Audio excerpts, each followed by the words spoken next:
The sun shone warmly over the village of Ashford Hollow, a place so picturesque it could have been plucked from the pages of a storybook. Narrow streets curved around neat cottages, their gardens brimming with blossoms in every colour. The air was filled with the scent of fresh bread from Mrs. Hayworth's bakery, mingling with the sweet notes of roses and lavender that lined the garden walls. Life in Ashford Hollow moved at a pace that could almost be called eternal, slow, peaceful, and punctuated only by the occasional rooster crow or the soft toll of the church bell. It was the kind of village where everyone knew everyone else, and the smallest of incidents was gossiped about over tea or on the way to church. But today, beneath the tranquil surface, something else simmered. Miss Marple, on one of her infrequent visits to Ashford Hollow, had arrived earlier in the morning to stay with her niece, the well-meaning but excitable Maud Lee, at her small house near the church. As Miss Marple entered the cottage, she had already felt the strange undercurrent, the tension that lay hidden beneath the surface of even the most mundane conversations. Maud had been hosting a tea party that afternoon in honour of Mrs. Edith Barnes, a widowed lady from the next village who'd been invited for a brief stay. The table was set with china cups, silver spoons, and delicate scones that looked too perfect to touch. The air inside the cottage was filled with the warm, comforting aromas of tea and buttercream, and outside, the gentle hum of conversation created an atmosphere of calm. Yet, Miss Marple's trained eyes noted the subtle dissonance, small things that escaped the notice of most others. The party was in full swing when Miss Marple arrived, greeted by a chorus of enthusiastic but slightly forced smiles. She was introduced to Mrs. Barnes, who was sitting primly on a floral-patterned armchair, adjusting her gloves as if her every action was carefully measured. Mrs. Barnes was known for her meticulous nature, and Miss Marple immediately observed her deliberate movements. She did not seem to be uncomfortable, but rather as if she were playing a role. The village had not been pleased when Mrs. Barnes had arrived. It was no secret that she had been widowed under mysterious circumstances, and rumours about her past had drifted like smoke through the village's grapevine. As Miss Marple sipped her tea, she observed the guests, a group of village matrons, each one with their own little secrets. There was Mrs. Timmins, the talkative widow with a history of engaging in heated quarrels over trivial matters. She had a tendency to overshare, though today her voice was softer than usual, and her eyes darted nervously around the room. Then there was the young, quiet Isabel Crawford, who, despite her gentle demeanour, was known for her sharp tongue when she felt cornered. Her gaze often lingered on Mrs. Barnes, and Miss Marple couldn't help but notice the subtle tension between the two women. Yet it was neither Mrs. Barnes nor Isabel that Miss Marple found most interesting. It was the way the other guests reacted when the conversation turned to a subject Miss Marple had suspected might come up, the recent events in the village, and in particular the old manor on the outskirts, the one that had been quietly changing hands, passing from one owner to another, each one leaving quickly for reasons never fully explained. The topic, it seemed, made everyone uneasy, like a shadow passing through a bright room. As tea poured, Miss Marple observed the subtle reactions. A cough here, a tightening of the lips there. Mrs. Barnes remained outwardly composed, but her eyes flickered for the briefest of moments when the manor was mentioned. It was the same brief hesitation that passed through the group as the conversation shifted, an almost imperceptible pause before the chatter continued. It was, Miss Marple knew, the calm before the storm. Something was off, and she could sense it. The villagers might speak in pleasant tones, but there were too many carefully hidden looks and moments of uncomfortable silence. She could feel the unease in the air hanging just above the hum of conversation, like the faintest scent of rain. And it was only a matter of time before that storm would break. The afternoon tea party had come to an end much earlier than anyone had expected. Mrs. Barnes had taken her leave in a flurry of polite yet hasty goodbyes, and the remaining guests had trickled out of Maud's cottage one by one. The soft tick of the grandfather clock in the corner marked the passing of time, each second slipping by with an almost oppressive weight. Miss Marple, though still sipping her tea, couldn't shake the strange feeling that had gripped her ever since she'd entered the room. She had noted the tension in the room, the subtle unease, but it was only now, after the departure of the last guest, that she truly allowed herself to reflect on it. The air had been thick with hidden thoughts, secret glances and subtle gestures, all of which Miss Marple had observed quietly without comment. The villagers of Ashford Hollow were as kind as they came. There was an open-hearted warmth that permeated the village, a place where everyone knew everyone's name and where one could rely on their neighbours without question. But Miss Marple knew better. Kindness, when examined too closely, often revealed a deeper layer of complexity. Beneath the smiling faces there were unspoken grudges, hidden resentments, and tangled histories. Maud, as always, was chattering away about the party and the gossip that inevitably followed any social gathering. She had a way of talking that made everything sound trivial, as though the world's most important matters could be boiled down to who had worn the most fashionable hat at tea. But Miss Marple's mind was elsewhere. She could not help but replay the smallest details in her mind. The flicker of discomfort in Mrs. Barnes's eyes when the manor had been mentioned, the slight tension between Isabel and Mrs. Timmins, and most importantly the quiet, almost imperceptible hesitation from Maud herself when she'd mentioned the manor's current state of disrepair. Suddenly Maud's voice broke through Miss Marple's thoughts. "Aunt Jane, you've been so quiet. Is something bothering you?" Miss Marple took a slow sip from her teacup, allowing the warmth of the liquid to settle in her chest. She set it down, her fingers briefly brushing the delicate china. "No, my dear, nothing is bothering me. I was simply thinking of how well everything went despite the unusual tension in the room. People are good at hiding what they don't want to show," Maud chuckled, oblivious to the deeper undercurrents of her aunt's observations. "Oh, Aunt Jane, you do have a way of seeing everything, don't you? But I assure you, the village is a place of peace with little room for secrets." She paused for a moment, her eyes catching something in the distance. "It's hard to imagine, really." Miss Marple smiled faintly but said nothing more. She had long learned that sometimes the best way to understand a situation was by letting others speak without interference. It wasn't until the next morning that the true nature of the unease revealed itself. The day had started like any other. Maud had gone about her business, tending to the flowers in her garden while Miss Marple took a walk around the village, as she often did when she visited. The streets were as quiet as ever, the air still with the faint hum of the early morning. Miss Marple had observed the ordinary details of village life, the young boy running to the post office with a bundle of letters, the milkman's cart creaking as it passed, the elderly Mr. Pullen walking with his cane toward the church for his daily visit. Everything appeared to be untouched by the storm that would soon come, but it was only after the church bell rang, its tolling slow and deliberate, that Miss Marple began to feel the familiar stirrings of something terribly wrong. The first scream came from Mrs. Timmins's house, followed by the sharp clatter of hurried footsteps. Miss Marple turned, her keen eyes already scanning the street.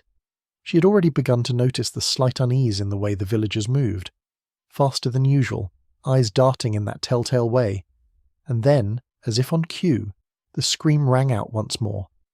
Maud, who'd been just a few paces ahead, looked back in alarm. "Aunt Jane, what's happening?" Miss Marple did not answer immediately.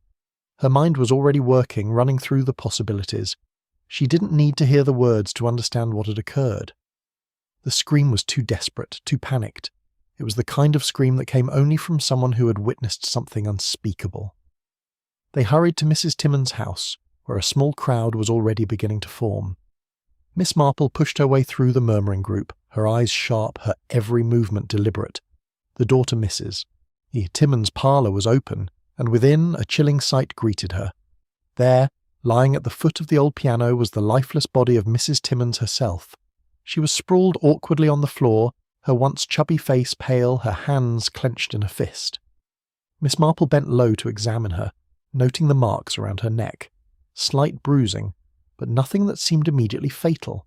It wasn't until she observed the woman's lips, blue, a slight tinge to them, that she understood. Poison. It was a clever trick, an almost imperceptible way to bring about death without raising suspicion. Maud, standing beside her, gasped. She's dead, isn't she?" Miss Marple gave a slight nod, her eyes narrowing. "Yes, my dear, she is. And what's more, I suspect this is no accident. It is a carefully planned crime, masked by the appearance of an unfortunate death." The crowd began to murmur with growing anxiety, but Miss Marple's calm demeanour was like a shield. She took a steadying breath, then stood up, surveying the room. "Who found her?" she asked, her voice soft but firm. It was Isabel Crawford, who had arrived only moments before. She appeared pale, her hands trembling as she explained how she'd come to find Mrs. Timmins lying lifeless on the floor, clutching the sheet music from an old opera. Miss Marple's sharp gaze fell on the paper clutched in Mrs. Timmins' hand.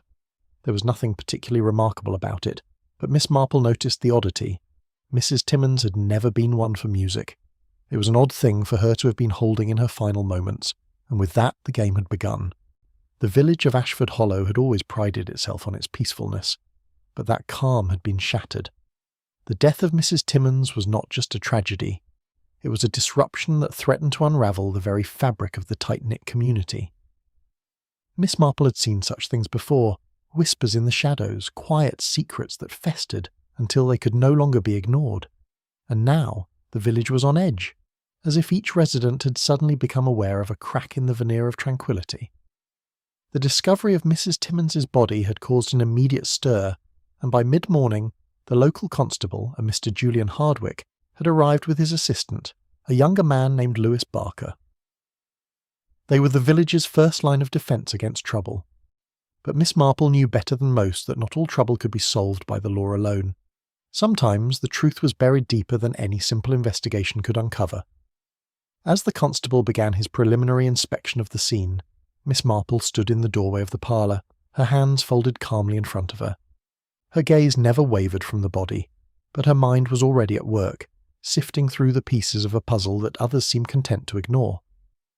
"Well, Miss Marple, it seems clear enough," Mr. Hardwick said with a frown, looking at her briefly before returning his attention to the body.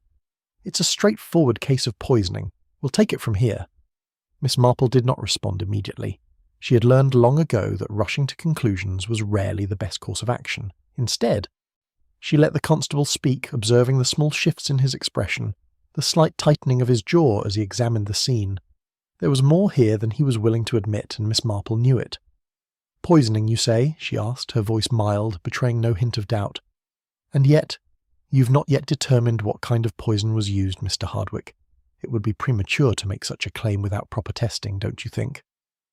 The constable's brow furrowed. "I'm sure we'll have the coroner's report by this afternoon, Miss Marple, but you're welcome to stay, of course." "Thank you," Miss Marple said, her tone polite but unyielding. "I think I shall." As the constable busied himself with the body, Miss Marple's sharp eyes turned to the room around her. Mrs. Timmins's parlour was modest but comfortably furnished. The piano in the corner was the only extravagant piece of furniture, and the sheet music that Mrs. Timmins had been clutching lay discarded on the floor beside her. Miss Marple bent down to pick it up, her fingers brushing the paper. There was something about the sheet music that felt wrong, but she couldn't quite put her finger on it. Her thoughts were interrupted by the sound of footsteps in the hallway. Miss Marple straightened up just as Maud appeared at the door, her face pale with worry.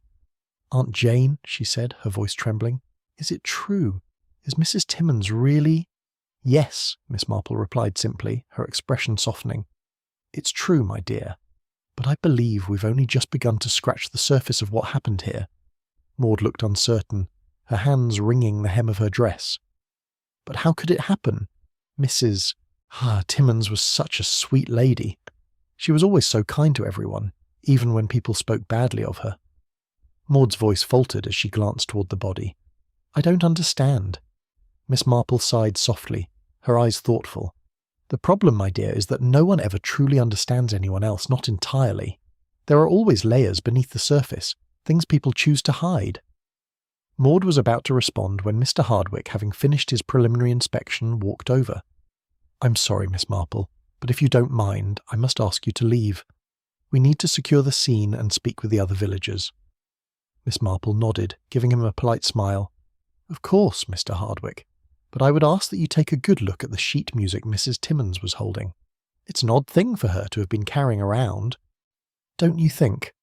The constable glanced at the sheet music but didn't seem particularly interested. "I'm sure it's nothing more than a coincidence." "I disagree," Miss Marple said softly, "but you'll see soon enough. You always do." As she left the house, Miss Marple's mind was already turning, sifting through the possibilities. Poisoning, a staged death, and the sheet music. There was something about it that nagged at her, something that didn't quite fit. Mrs. Timmins had never shown any interest in music before, so why, on her final day, Had she been holding this particular piece of paper? It was a question that Miss Marple could not ignore. Back at Maud's cottage, Miss Marple sat down to tea once more, her thoughts racing. She had yet to speak with anyone who might know something useful. Isabel, perhaps, or Mrs. Barnes. They had both seemed unusually tense at the party, and Miss Marple had seen enough to know that there was more to their actions than met the eye. As the afternoon wore on, the village began to buzz with rumours. People spoke in hushed tones about the death, exchanging theories and suspicions. The police were making their rounds, speaking to anyone who might have seen something suspicious. But Miss Marple knew that the answers would not come from the police or from the villagers. They would come from the things they hadn't said, from the gestures they hadn't noticed, and from the secrets they'd been trying so desperately to keep hidden. The puzzle pieces were beginning to fall into place, but Miss Marple knew that it would take time to fit them together. In the meantime, she would observe, she would listen, and she would wait for the moment when the truth would reveal itself, as it always did. The days following Mrs. Timmons's death were filled with an ever-deepening sense of dread. The news had spread quickly through the village, carried by the usual gossip and whispered conversations. Everyone had a theory, but no one had the answer. Miss Marple, as always, watched and listened, piecing together the fragments of conversation, the subtle signs, and the moments of silence that others overlooked. She knew, as she had always known, that the truth was hidden just beneath the surface, waiting to be revealed. By midweek, the police had made little progress. Constable Hardwick had conducted his interviews with the villagers, but most of them seemed eager to point the finger at anyone but themselves. The suspicion had begun to fall on Isabel Crawford, the quiet, seemingly timid young woman who had found Mrs. Timmons's body. Isabel had been at the parlour that morning, as she often was when the weather was nice. But she'd never been particularly close to Mrs. Timmons. Her demeanour, however, had changed significantly after the discovery, and that alone made her a person of interest. Isabel has always been a bit strange, Mrs. Hayworth, the village baker, confided to Miss Marple one morning as they stood in the narrow shop. She keeps to herself, you know, and the way she looked when she found poor Mrs. Timmons, it wasn't natural. She seemed too calm, too controlled. Most people would have been in shock, but not Isabel. Miss Marple raised an eyebrow. And you think she might have had something to do with Mrs. Timmons's death? Mrs. Hayworth hesitated, then nodded slowly. I can't say for sure, Miss Marple, but she's always been an odd one. There's something about her, something I can't quite put my finger on. Tell me more, Miss Marple prompted gently, her voice soft but insistent. Mrs. Hayworth glanced around the shop, making sure no one was listening. Well, Isabel's father, you see, was a wealthy man from the city, and she was always a bit spoiled. Her mother, a sweet woman, died when Isabel was young, and since then Isabel's father kept her close, doting on her. But after he passed away, Isabel seemed to change. She stopped going out, stopped speaking to anyone. She's never really fit in here, not like the rest of us. And you think she might be capable of murder? Miss Marple asked quietly. Mrs. Hayworth's voice dropped even lower. I don't know, but I wouldn't put it past her. She was seen leaving the manor late one evening a few months ago, and I heard that Mrs. Timmons had mentioned something about Isabel to someone, though I don't know what. She wasn't very open about it. Miss Marple nodded, her mind racing. It was a valuable lead, but Isabel's actions could easily be misinterpreted. She wasn't one to jump to conclusions. Still, she felt a sense of urgency building inside her. Later that afternoon, Miss Marple made her way to Isabel's house. It was a small cottage on the outskirts of the village, tucked behind a thick line of trees. The house was neat, with flower boxes hanging from the windows, but there was a sense of coldness about it, as if the warmth of the sun couldn't quite reach the doorstep. Isabel was at home when Miss Marple arrived. She greeted the older woman with a polite smile, though Miss Marple could see the nervousness in her eyes. It was the same unease that had been present in her demeanour when Miss Marple had observed her at the tea party. I hope I'm not disturbing you, Miss Marple said gently. I was hoping we could talk for a moment. Isabel hesitated before nodding, stepping aside to allow Miss Marple into the parlour. The room was sparsely furnished with little decoration, and the only sound was the ticking of a small clock on the mantel. Would you like some tea? Isabel asked, her voice soft. Miss Marple smiled faintly. No, thank you. I won't keep you long. Isabel sat down in the chair opposite Miss Marple, her hands folded tightly in her lap. Miss Marple studied her for a moment before speaking again.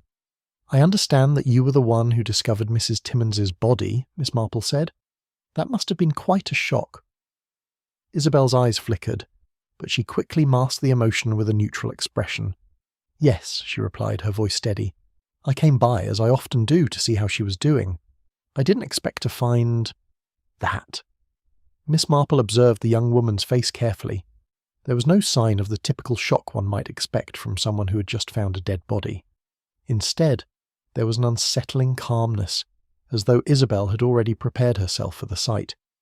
"Tell me, Isabel," Miss Marple continued, "had you noticed anything unusual about Mrs. Timmons lately? Anything at all that might give us a clue about what happened?" Isabel shifted uncomfortably in her chair. "No, nothing at all. Mrs. Timmons was always the same. She wasn't one to share much about herself, you know. Always polite, always pleasant, but distant. She didn't seem ill. I don't know why this happened." "Of course," Miss Marple said, her voice soft but probing. "But there must have been something. A conversation, perhaps. Something she said that made you think—" Isabel stood abruptly, her chair scraping against the floor. "I don't know what you're implying, Miss Marple. I don't know anything about Mrs. Timmons's death. I found her. I called for help, that's all." She paused, then added more quietly, "I don't know why you're looking at me like that." Miss Marple gave her a reassuring smile, though her eyes were sharp. "I'm simply asking questions, Isabel, and I'll continue to ask until the answers make themselves clear." With that, Miss Marple stood, her eyes never leaving Isabel's face. "Thank you for your time," she said, her voice kind but firm. "I'm sure we'll speak again soon." Isabel nodded, though she looked relieved to see Miss Marple leaving. Miss Marple's mind was already racing. Isabel's reaction had been curious, but it didn't feel like guilt. It felt more like a carefully constructed defense, as if Isabel was hiding something, but was not yet sure what she was hiding from. As Miss Marple walked back through the village, she couldn't shake the feeling that Isabel was involved somehow, but she didn't have enough to go on yet. She would need more than suspicions to make any accusations, and so, as always, she would wait for the truth to reveal itself, piece by piece, and in the meantime there was still much to be learned from Mrs. Timmons's past. As the days passed, the village of Ashford Hollow continued to buzz with talk of Mrs. Timmons's death. Though the police had interviewed several residents and made inquiries, it was clear that the investigation had hit a standstill. The lack of concrete evidence and the limited leads had left everyone feeling helpless. Yet Miss Marple, with her quiet observation and acute understanding of human nature, could sense that the answers were out there, waiting to be uncovered, hidden just beneath the surface. She had spoken with Isabel Crawford and observed her behaviour closely. There was something in Isabel's demeanour that suggested she was hiding something that might connect her to Mrs. Timmons's death. Yet Miss Marple had also learned to trust her instincts. Isabel's reaction hadn't been one of guilt, but rather a kind of guarded defensiveness. It was as if she was protecting something, or someone. There was, however, another lead Miss Marple had been meaning to follow, the old manor on the outskirts of the village. The manor had always been a source of intrigue. It had changed hands multiple times over the years, with each owner leaving hastily without much explanation. The rumours surrounding the place were as thick as the ivy that clung to its stone walls. Some said it was haunted. Others whispered that the manor had a dark history, one that had led to more than a few untimely deaths. Miss Marple had heard bits and pieces of these stories, but it wasn't until she spoke with Mrs.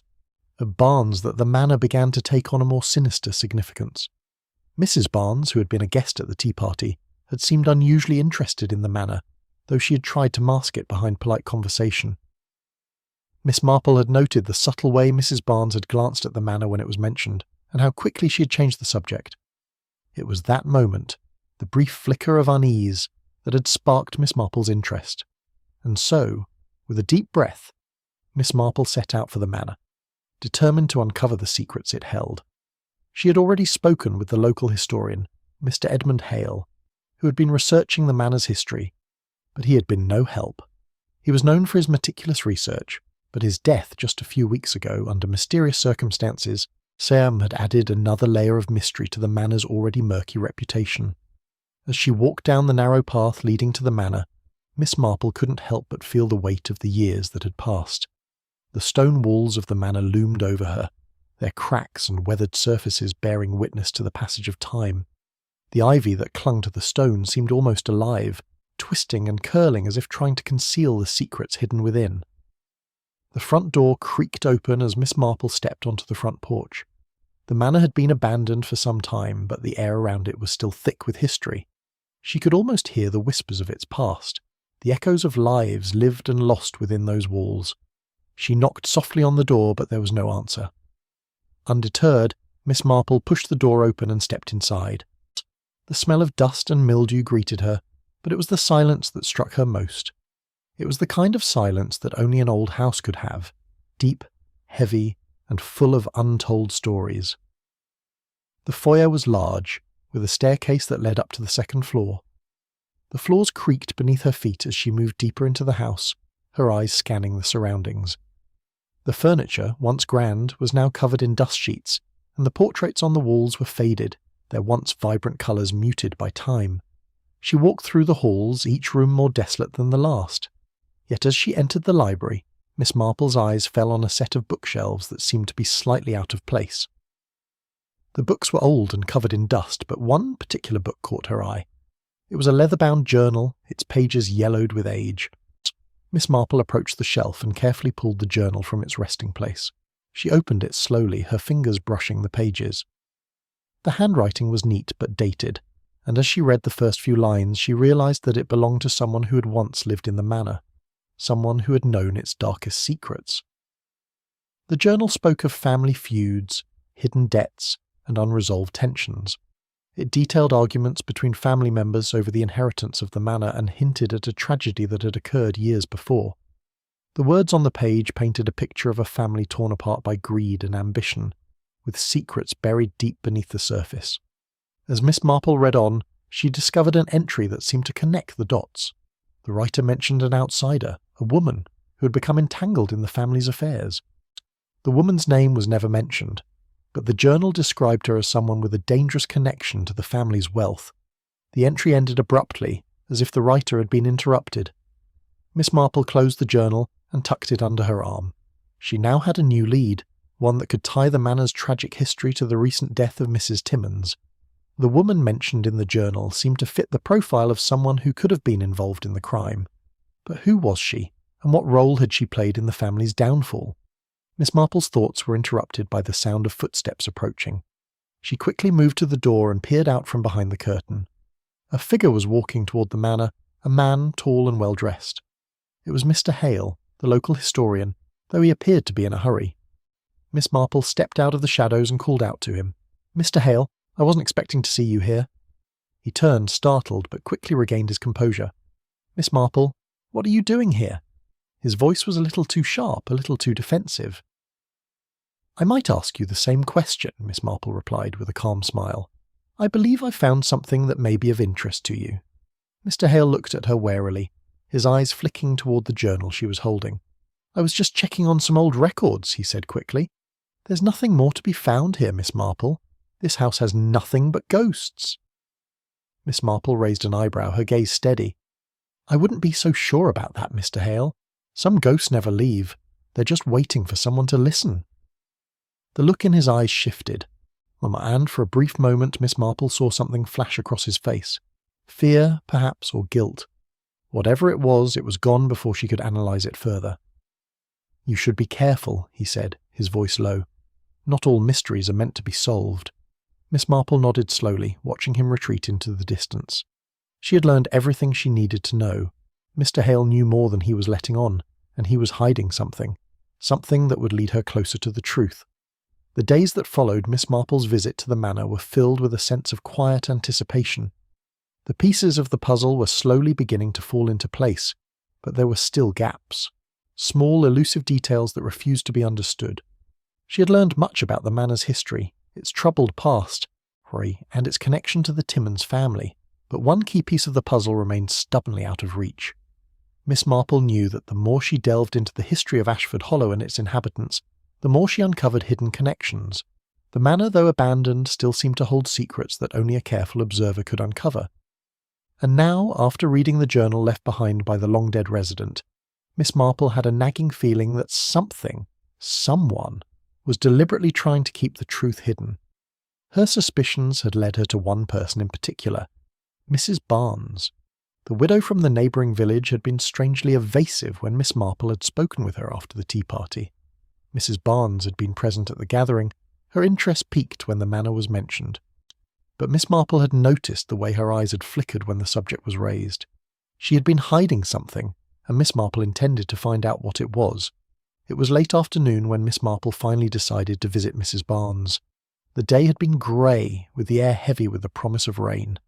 The village seemed quieter than usual, as if even the birds were holding their breath. Miss Marple set out on foot, her pace steady, her mind focused. As she approached Mrs. Barnes's cottage, Miss Marple observed the house with its neat garden and well-tended hedges. It appeared to be the home of a woman who was meticulous, someone who took care in every aspect of her life. But Miss Marple knew better. The orderliness of the house was more than just an aesthetic choice. It was a mask, a way to hide what lay beneath. When Miss Marple knocked on the door, it was opened almost immediately. Mrs. Barnes stood in the doorway, her posture straight, her expression polite but guarded. There was a moment of hesitation before she spoke. "Miss Marple," she said, her voice smooth and calm. "What a pleasant surprise. What brings you to my home this afternoon?" Miss Marple smiled gently. "I was hoping we could have a chat, Mrs. Barnes. It seems there are a few things I still don't quite understand about Mrs. Timmons's death, and I think you might be able to help me." Mrs. Barnes stiffened slightly, her gaze flicking to the side before she returned her focus to Miss Marple. "I've already told the constable everything I know, Miss Marple. I don't know what else there is to discuss." "Of course," Miss Marple said, her voice soft but insistent. "But I wonder if you might share a bit more about your time here in Ashford Hollow. You've lived here for some time, I gather. The village must hold many memories for you." There was a slight flicker of something, unease, fear, in Mrs. Barnes's eyes before it vanished. She stepped back slightly, allowing Miss Marple into the cottage. "Please come in," Mrs. Barnes said, though her tone remained distant. "I suppose it's only right to share what little I know, though I doubt it will be of any use to you." Miss Marple entered the small sitting room, noting the neatness of the space. Everything was in its place. Books neatly stacked, framed photographs arranged on the mantel. But there was an air of coldness to the room, as if Mrs. Barnes kept her memories neatly compartmentalized, unwilling to let anything intrude. "I've lived here for almost 5 years now," Mrs. Barnes began, settling into an armchair across from Miss Marple. "My late husband, God rest his soul, purchased this house after we left London. We sought peace, away from the bustle of the city." "And what of your husband?" Miss Marple asked, her voice gentle but probing. "How did he come to pass?" Mrs. Barnes's lips tightened slightly, but she maintained her composure. "He was in poor health for quite some time, a long illness. It was not unexpected when he passed, but it was still difficult, of course." Miss Marple nodded, her eyes never leaving Mrs. Barnes. "And since then, you've lived alone?" "Yes, I've kept to myself mostly. There is little need for company when one has so many memories to occupy her time." Mrs. Barnes smiled thinly. "I find solitude to be, comforting." Miss Marple observed her for a moment, taking in the calculated calmness in Mrs. Barnes's demeanour. She was a woman who had mastered the art of hiding her emotions, and Miss Marple knew that this could only mean one thing. There was something Mrs. Barnes was hiding. "Tell me," Miss Marple said, her voice soft. "What do you think of the manor? It seems to have been quite a source of intrigue in the village for some time now." Mrs. Barnes's eyes flickered once again, this time with a distinct flash of unease. She cleared her throat before speaking. "The manor is an old place, Miss Marple, full of history, and much of it is best left in the past. Some things are better left undisturbed." "I agree," Miss Marple replied, her gaze sharp. "But it seems to me that some of those past things are coming to the surface now. Mrs. Timmons's death, for instance. I wonder if the manor is connected in some way. After all, it's not far from here." Mrs. Barnes shifted in her chair, her fingers tightening around the arms of her seat. "I don't see how the manor could be relevant to Mrs. Timmons's death. The manor is simply a relic of the past. I'm sure Mrs. Timmons's death was nothing more than a tragic accident." Miss Marple leaned forward slightly, her expression one of quiet resolve. "I don't think so, Mrs. Barnes. I think it was something far more deliberate, and I believe you know more than you're letting on."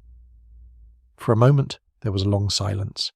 Mrs. Barnes's gaze flickered, and Miss Marple could see the faintest trace of guilt in her eyes. It was a fleeting moment, but it was enough. "I think," Miss Marple continued softly, "that the key to understanding Mrs. Timmons's death lies in the secrets you've been keeping. Secrets that may be buried in the Manor's past."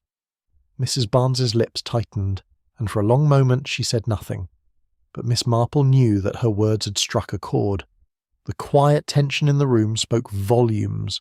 Mrs. Barnes was hiding something important, and Miss Marple was getting closer to uncovering it.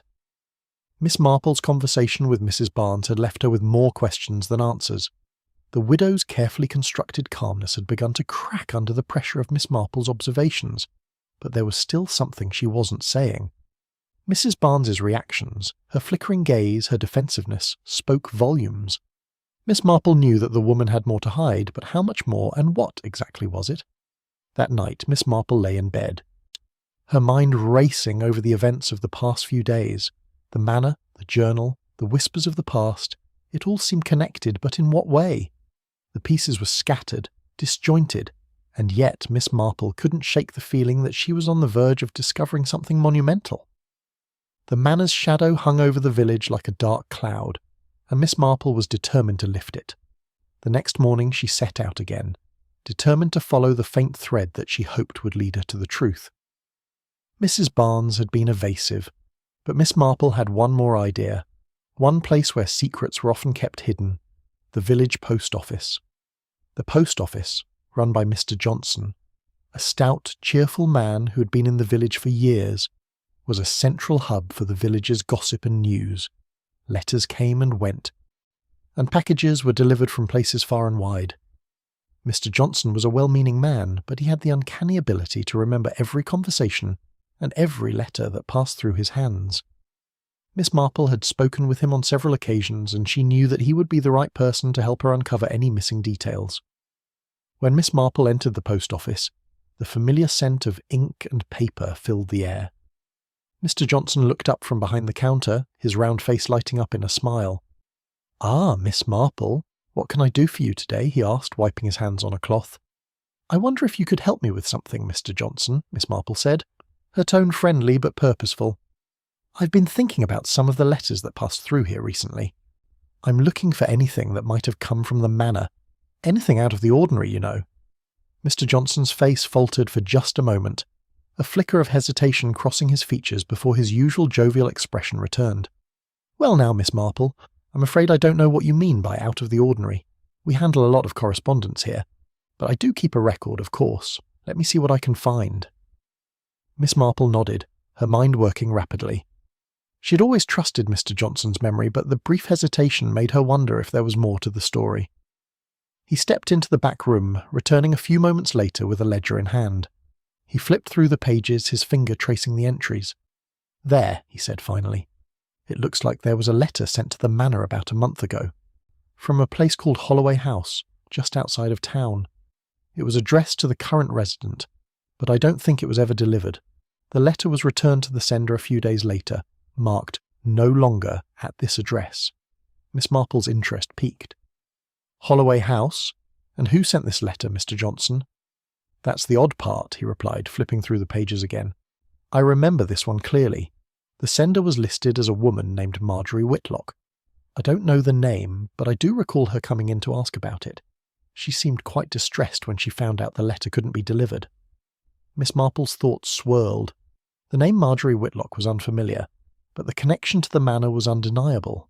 Why would someone from Holloway House be writing to the Manor, and why was the letter returned? More questions. More pieces of the puzzle that seemed to shift and change with every new lead. "I see," Miss Marple said, carefully keeping her voice neutral. "And what became of the letter?" "It was returned to the sender," Mr. Johnson said, scratching his chin. "We keep records of everything. The letter came back, unopened, but we had no other information about it." "How interesting," Miss Marple mused aloud, though her mind was already racing with possibilities. "Do you remember anything about Marjorie Whitlock's visit? Did she say anything else that might help?" Mr. Johnson thought for a moment, his brow furrowing in concentration. "I don't remember much about her. except that she was upset. She kept talking about a family matter. Seemed like she was looking for someone, but didn't say who. Miss Marple nodded thoughtfully. "I appreciate your help, Mr. Johnson. I'll leave you to your work now, but I'd like to keep that letter in mind. Perhaps we'll come back to it later." Mr. Johnson smiled, though there was a flicker of uncertainty in his eyes. "Of course, Miss Marple. Anything else I can help with?" "No, that will do for now," she replied with a smile. "Thank you." As Miss Marple stepped out of the post office, she felt the weight of the information she had just learned settling heavily on her shoulders. A letter, unopened, returned to the sender. A woman named Marjorie Whitlock. It wasn't much, but it was a start. There were more questions now, more threads to follow. Her next stop was the village archives. She needed to find out more about Marjorie Whitlock and Holloway House. If there was one thing Miss Marple knew, it was that the smallest detail could unravel the biggest mystery. And she was determined to find the thread that would lead her to the heart of the web. As she made her way toward the archives, her mind turned back to the manor. The secrets hidden there had not yet been fully revealed, and Miss Marple could feel the walls closing in around her. Someone was trying to cover their tracks, but Miss Marple was one step ahead. She could sense the end of the mystery drawing near, and she was ready for whatever it would bring. The village archives were housed in a small, unassuming building behind the old church, tucked away from the main street. It was a quiet place, filled with the scent of old paper and the sound of occasional footsteps echoing on the stone floors. Miss Marple had visited many times over the years, always with a quiet purpose in mind. Today she had a new mystery to unravel, and she knew that the answers she sought were likely hidden in one of the many dusty files that filled the shelves. The archivist, a mild-mannered man named Mr. Reed, greeted her as she entered. "Ah, Miss Marple," he said with a polite nod. "What brings you to the archives today?" "I'm looking for information about a woman named Marjorie Whitlock," Miss Marple replied. "And anything you have on Holloway House, if you please." Mr. Reed's brow furrowed slightly, and Miss Marple could see the gears turning in his mind. "Holloway House, you say? That's an old place.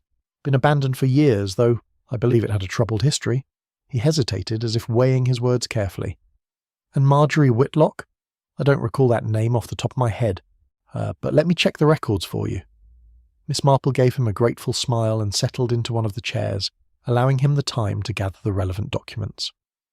The atmosphere in the archives was calm, almost reverential, as if the weight of history itself hung in the air. Miss Marple's mind, however, was far from calm. She could feel the tendrils of the mystery wrapping around her once again, and she knew that the answers she was seeking would not come easily. After several minutes, Mr. Reed returned with a small stack of files. He placed them on the table in front of Miss Marple, his hands slightly trembling. "Here you go," he said. "Holloway House hasn't been mentioned much in the records, but there are a few references, mostly from decades ago. As for Marjorie Whitlock, I found an old letter in one of the correspondence files. It seems she was involved with a family here in the village a long time ago. Let me show you." Miss Marple leaned forward, her eyes scanning the documents carefully. The first file contained old photographs of Holloway House, a grand but now crumbling mansion surrounded by overgrown gardens. The house had once been a symbol of wealth and prestige, but it had long since fallen into disrepair. The photographs showed the house in its prime, with well-manicured lawns and grand windows, but they also hinted at the creeping decay that had overtaken it over the years. As Miss Marple flipped through the pages, she came across a letter written by a man named Thomas Whitlock. The letter was addressed to a local solicitor, and its contents were troubling.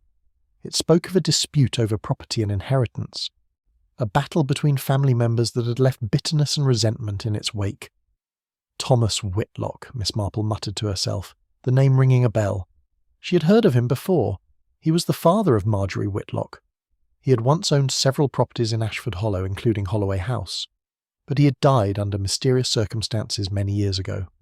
The letter was dated several months before his death, and its tone was filled with frustration and anger. He had written about his brother's betrayal, his wife's infidelity, and a large sum of money that had mysteriously disappeared from his accounts. Miss Marple felt a stirring in her gut. It was all starting to fit together. The manor, the Whitlocks, the tensions between families. It was becoming clear that Mrs. Timmons's death was tied to a far larger story, A story that had been buried in the past, but one that was now coming to light. "Mr. Reed," Miss Marple said, her voice steady, "do you know anything about a woman named Eleanor Whitlock? She might have been married to Thomas Whitlock." Mr. Reed's expression changed, and Miss Marple noted the slight discomfort in his features. "Eleanor Whitlock? That's a name I haven't heard in many years. She was Thomas's wife, yes, but she disappeared under strange circumstances. Some say she ran off with another man, but no one really knows for sure. It was a scandal at the time." Miss Marple's mind was racing. Eleanor Whitlock's disappearance had been a scandal, but it was more than that. It was a key part of the puzzle. The disappearance of Eleanor, the bitterness between Thomas Whitlock and his family, and the strange death of Thomas himself. These were the threads Miss Marple had to pull. She flipped through the next few pages of the file, searching for anything that might further illuminate the connection between Marjorie Whitlock, Eleanor, and Holloway House. And then, there it was. An entry in an old parish register. It was a marriage certificate. The name on the certificate was Marjorie Whitlock, but it was the name of the man she had married that caught Miss Marple's attention. "Samuel Timmins?" Miss Marple whispered to herself. The name was familiar, too familiar. Samuel Timmins, the late husband of Mrs. Timmins. The same man who had been tied to the mysterious death of Mr. Edmund Hale, the local historian. Miss Marple's heart skipped a beat. This was it. The connection was right in front of her. "Mr. Reed," Miss Marple said, her voice now sharp with urgency. "Do you have any more information on Samuel Timmins? Anything at all?" Mr. Reed seemed taken aback by her sudden intensity, but he nodded. "There's not much, but I believe his death was considered suspicious. He was found dead in the same manor where his wife had lived, under very strange circumstances. It was ruled an accident, but there were whispers about foul play." Miss Marple stood up abruptly, the weight of the discovery pressing heavily on her chest. "Thank you, Mr. Reed," she said, her voice steady but filled with determination. "I think I have enough to go on for now." As she left the archives, Miss Marple's mind was spinning. Samuel Timmins, the man who had married Marjorie Whitlock, had been involved in some dark dealings of his own. And now, it seemed, the Timmins family was once again at the centre of the mystery. The pieces of the puzzle were finally starting to fall into place, but there was still one last question Miss Marple needed to answer. Who had murdered Mrs. Timmins, and why? She had a feeling that the final piece of the puzzle was within her grasp, but it was a piece that could only be found in the shadows of the past. The village of Ashford Hollow had grown quiet as the evening descended. The only sounds, the soft rustling of leaves and the distant call of an owl. But for Miss Marple, the calm was deceptive. In her mind, the pieces of the puzzle were finally coming together, and the weight of the truth she was about to uncover pressed heavily on her chest. She had learned much over the past few days, the truth about Marjorie Whitlock, her family's connection to the manor, and the dark history that had been carefully concealed for so many years. But one crucial piece of the puzzle still remained elusive. Who had killed Mrs. Timmins, and why? After leaving the archives, Miss Marple had spent several hours reflecting on everything she had learned. The marriage certificate between Marjorie Whitlock and Samuel Timmins had shocked her. Samuel Timmins, the same man whose mysterious death had always been whispered about, had been tied to the very family she'd been investigating, and now, she realised, he was the key to everything. Miss Marple had learned that Samuel Timmins had been a man with many secrets, secrets that had ultimately led to his tragic death. The whispers in the village had always pointed to foul play, but no one had ever been able to prove it. But now Miss Marple understood. Samuel Timmins' death had set off a chain of events that had led directly to Mrs. Timmins' murder. She had been careful not to rush to conclusions, but she knew now that the truth was close at hand. The Timmins family's history was filled with betrayal, deceit, and hidden motives, all of which had festered until they erupted in violence. The question was not who had committed the murder, it was why. That evening, as she sat in Maud's cottage, Miss Marple's mind was busy sorting through the evidence. The final piece of the puzzle had come from an unexpected source, Isabel Crawford. The quiet, reserved woman had not been forthcoming during their previous conversation, but Miss Marple had learned from experience that people often gave themselves away when they thought no one was watching. Isabel had been hiding something. Miss Marple was sure of it. Her nervous glances, the way she fidgeted when Mrs. Timmins's death was mentioned, there was more to her story than she had let on. Miss Marple had decided that it was time to confront Isabel again, to see if the young woman could be pushed into revealing what she knew. As Miss Marple made her way to Isabel's house the following evening, the air grew heavier, thick with the anticipation of what was to come. The quiet path to Isabel's cottage seemed to stretch on endlessly, as if the village itself was holding its breath. When she arrived, Isabel was waiting for her at the door, her face pale as if she'd been expecting this visit. "Miss Marple," she said, her voice trembling slightly, "I knew you'd come back." Miss Marple didn't waste any time. "Isabel, I need you to tell me everything you know about the Timmons family. I know you've been hiding something and it's time to stop playing games." Isabel's eyes flickered with fear and she took a step back. I don't know what you mean. I told you everything." "No," Miss Marple replied, her voice steady but firm. "You haven't, and I know why. You were involved with the Timmons family, weren't you? You were close to Mrs. Timmons, but there's more to it than that. You knew about the history of the family, about their secrets, and you knew something about Samuel Timmons's death, didn't you?" Isabel's breath caught in her throat, and for a moment she seemed frozen. Then, as if some unseen weight had been lifted, she exhaled sharply and looked away. "I didn't mean for it to happen," she whispered. "I never wanted any of this to happen." Miss Marple's gaze softened. "What do you mean, Isabel? Tell me the truth. I can help you, but you have to tell me everything." Isabel hesitated, her fingers nervously twisting the fabric of her dress. "It was Samuel Timmons," she said finally, her voice shaking. "I didn't mean to get involved with him, but he was persuasive. He told me things about the family, things about Mrs. Timmons and how she was holding the family's fortune hostage. He wanted to take it all, to make it his, but he needed help, and I was too naive to see the danger." Miss Marple's mind raced as Isabel spoke. Samuel Timmons had wanted control of the family's wealth, but his ambitions had gone further. Isabel had become involved with him in a way that she now regretted, and it had ultimately led to a violent confrontation. "And what happened?" Miss Marple asked, her voice low and steady. Isabel swallowed hard. "Samuel told me that he had a plan to get rid of Mrs. Timmons, that it would look like an accident. But something went wrong. He was trying to poison her. I didn't know how far he'd gone until it was too late. I tried to warn Mrs. Timmons, but by then it was too late. I couldn't stop it." Miss Marple's heart sank as she pieced it all together.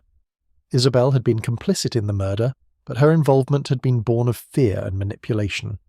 Samuel Timmons had been the mastermind behind the plot, but Isabel had played a role she now deeply regretted.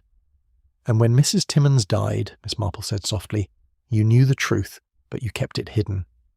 You were afraid of what might happen if you told anyone." Isabel nodded, tears welling in her eyes. "I never wanted any of this. I never wanted to hurt anyone. But Samuel, he was too powerful. He knew how to manipulate people, and I couldn't escape him. When Mrs. Timmons died, I thought it was over. But now I know that I've been living in a lie." Miss Marple stood up slowly, her eyes never leaving Isabel's face. "It's over now, Isabel. You've told the truth, and that's all that matters. You've been living in fear for too long." Isabel looked up at her, her face a mixture of guilt and relief. "Thank you, Miss Marple. I don't know how to make up for what I've done, but I know I have to face the consequences." Miss Marple nodded. "You will, Isabel. But now the truth is out. And that's all that matters." As Miss Marple left the cottage, the weight of the past seemed to lift from her shoulders. The mystery was finally over, the pieces of the puzzle fitting together perfectly. Samuel Timmons's greed had driven him to murder, and Isabel had been caught in the web of his lies. But justice, in its own quiet way, had prevailed. The days following Isabel Crawford's confession were tense, but Miss Marple knew that the final piece of the puzzle had fallen into place. The weight of the truth was now clear, and yet the mystery remained incomplete until it was fully exposed. As always, Miss Marple's methods were quiet, her observations subtle, but the culmination of her efforts would soon lead to the unmasking of the true story behind Mrs. Timmons's death. Though Isabel's involvement had been coerced, the truth was clear. Samuel Timmons had been the mastermind behind the plot to kill his wife, and Isabel had played a reluctant role. But Miss Marple knew that in order for the story to be complete, the village needed to understand the whole truth. And that truth lay not only in the motivations of those involved, but in the careful, calculated way the crime had been carried out. It was a crisp morning when Miss Marple decided it was time to visit the manor one last time. She had already spoken to the constable, Mr. Hardwick, who was still working to put the final pieces together, but Miss Marple knew that the truth would not be fully understood until the connections were made clear. The manor, once a place of grandeur, was now little more than a decaying monument to ambition, betrayal, and a long history of secrets. It had always been the heart of the village's darkest stories, and it was time to bring those stories to light. As Miss Marple walked the familiar path toward the manor, she thought of the family that had once occupied it, of Thomas Whitlock and his brother, Samuel Timmins. Their rivalry had been the spark that had ignited the tragic chain of events that led to Mrs. Timmins's death. And now the final confrontation would take place at the very location where it all began. The manor's gates stood open, as if inviting Miss Marple in. She made her way across the grounds, her steps steady and deliberate. She knew what needed to be done. She had uncovered the secrets hidden within the walls, and now it was time to confront the past head-on. Entering the house, Miss Marple found herself standing in the grand foyer once more. The old, familiar smell of dust and decay filled the air, but Miss Marple didn't flinch. She had been here before, and she knew that the answers were waiting for her. The house seemed different now, no longer a place of mystery but of resolution. Every creak of the floorboards, every shadow in the corner, reminded her of the lives that had been shaped within these walls.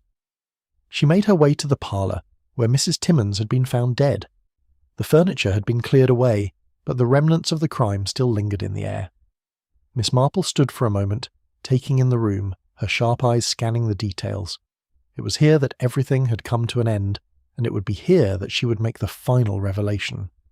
At that moment the door opened behind her, and she turned to find Constable Hardwick stepping into the room, his face grave. "Miss Marple," he said, his voice low, "I've been going over the evidence, and I think I understand now.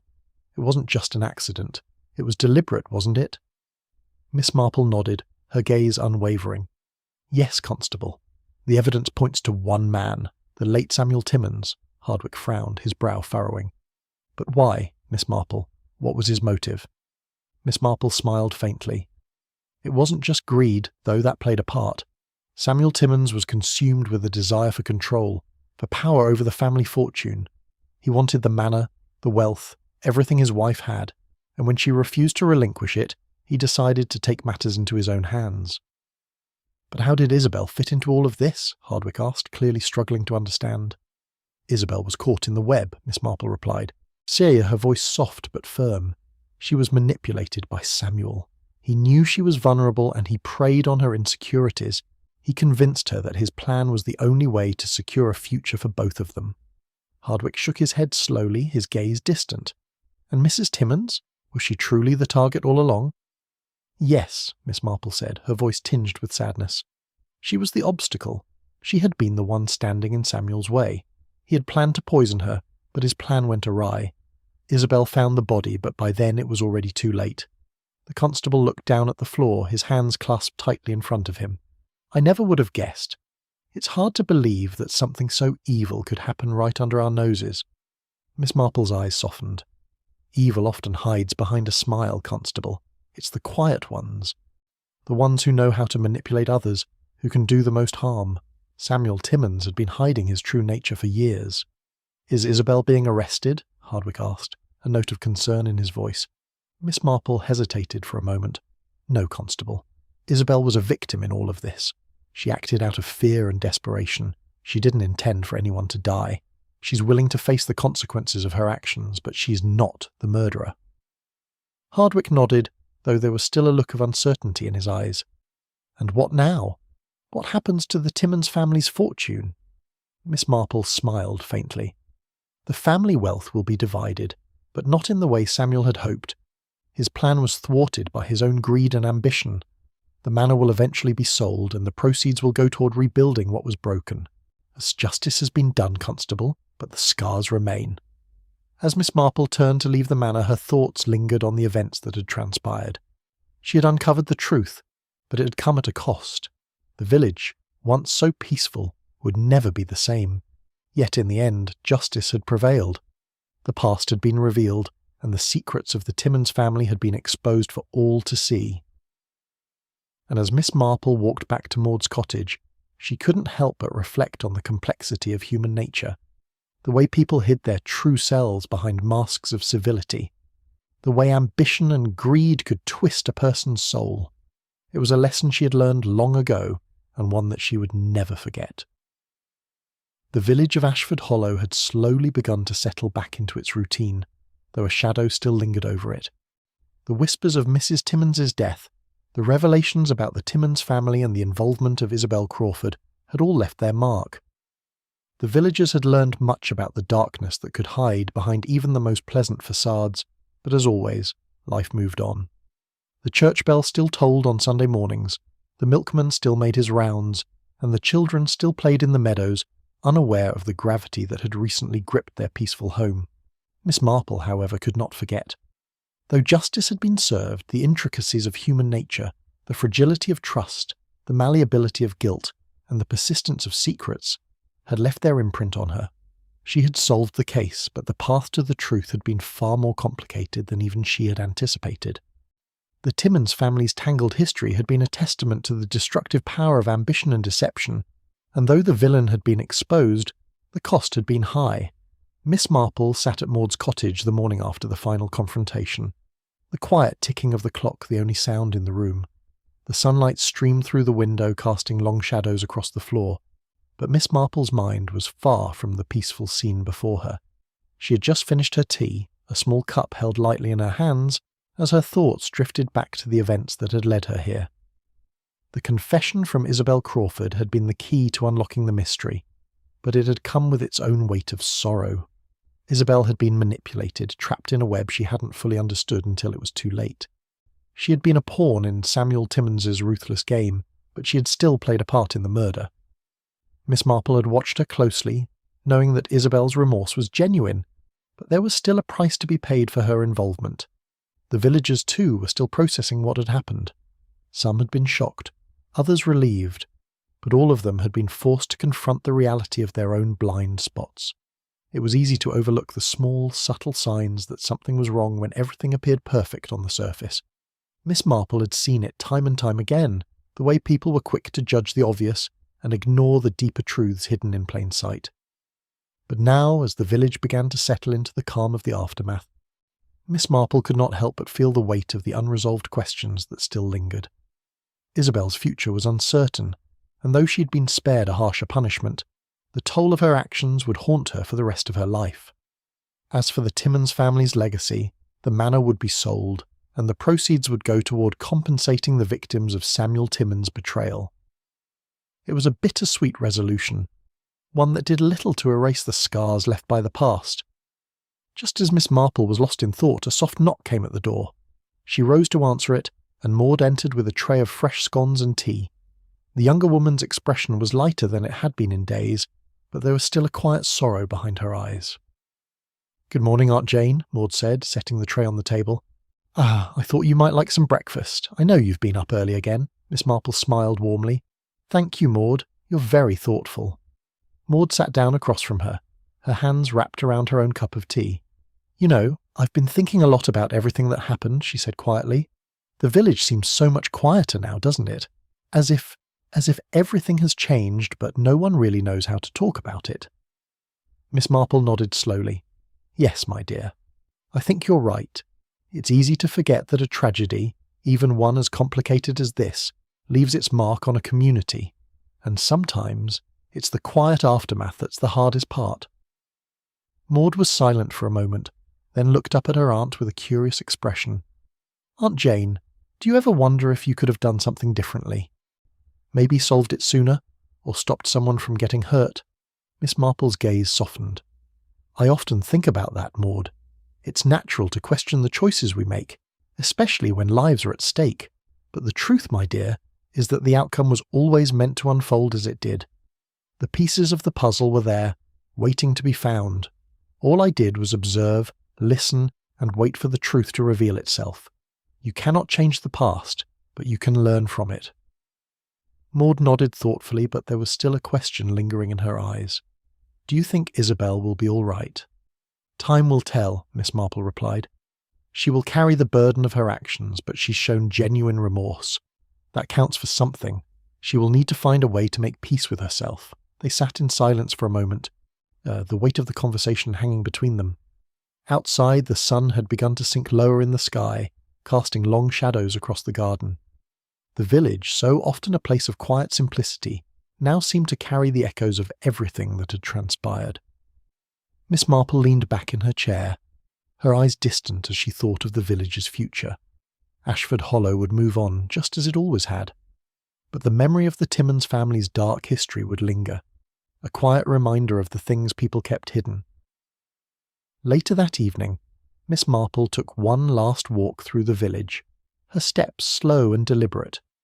She passed by the church where the bell had tolled that fateful Sunday morning, and the small homes that dotted the village, each with its own story. The street lamps flickered on, neat casting pools of light along the cobblestone streets, but there was a stillness in the air, a stillness that Miss Marple knew would never fully dissipate.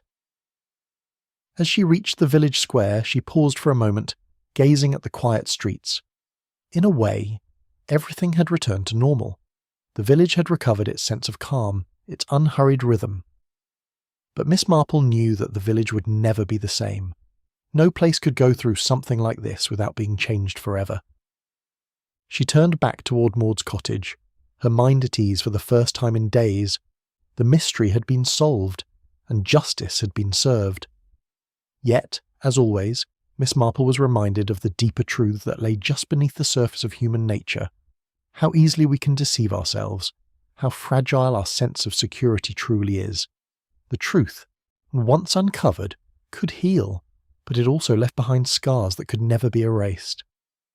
As Miss Marple stepped inside the cottage, the door closing softly behind her, she felt a quiet peace settle over her. The village was safe once more, and that, for now, was enough. The village of Ashford Hollow seemed to breathe a little easier in the weeks following the unravelling of the Timmins mystery. The storm that had stirred up so much unease had passed, leaving behind only the gentle ripples of the aftermath. Miss Marple could sense the change in the air, the slight shift in the way the villagers walked, talked, and looked at each other. They were different now, changed by the truths they had learned and the secrets they had uncovered. For Miss Marple, the resolution of the case had brought its own sense of closure. She had long ago learned to accept that justice wasn't always perfect, and that the truth wasn't always as neat as one might hope. But in this case, the truth had been revealed, and those who had been responsible for the tragedy had faced the consequences. Isabel Crawford, though not without her guilt, had been allowed to go free. The village, in its quiet way, had accepted that she had been a victim as much as a participant. In time, she would move on, as would the villagers, though the weight of the events would stay with them all just beneath the surface. Isabel had left Ashford Hollow for the time being, seeking a new start in another village, far from the shadows of her past. Mrs. Timmins's estate had been settled, the manor sold to new owners who would restore it to its former glory. The money from the sale would be divided among those who had suffered as a result of Samuel Timmins' greed. It wasn't a perfect resolution, but it was the best that could be done. As Miss Marple sat in Maud's cottage one quiet afternoon, the fire crackling in the hearth, and the soft clink of teacups filling the silence, she allowed herself a rare moment of reflection. The peace of the village had been restored, but the events of the past weeks had left an indelible mark on her heart. The shadows of the past had been drawn out into the light, and though they had been dealt with, they would never truly disappear. Maud entered the room, her face bright with the news of the day. "Aunt Jane, you won't believe it. The new owners of the manor are arriving today.